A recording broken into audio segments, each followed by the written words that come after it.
Hey guys, Josh here, and you're watching Chimp Skills.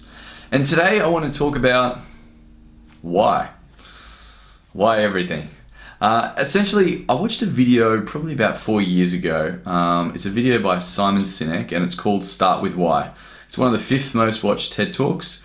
I actually stumbled across it by accident.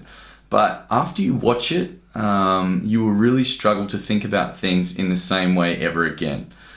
It would challenge, I guess, why you do what you do, and what are the drivers behind or the motivations behind those behaviors for the rest of your life. I found it a really inspiring video just to have a look at how the way that an idea is sold to us can change the way that we engage with that idea, or whether we follow it or not.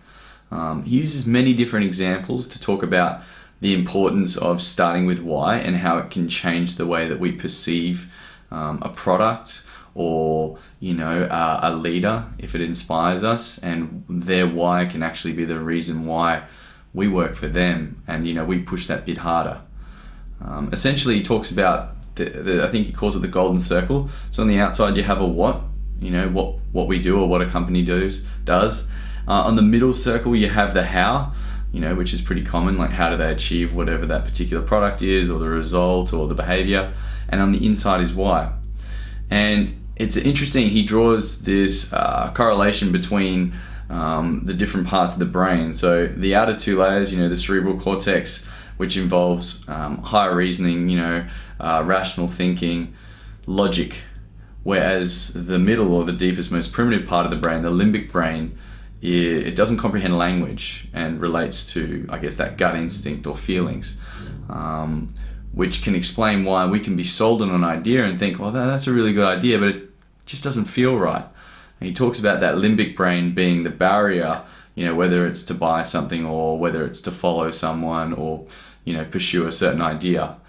But yeah, I encourage you to watch the video. I'm going to put it in the link in the comments because my explanation won't do it justice. It is a brilliant video, but I guess after watching it, I struggled to think about anything in the same way ever again.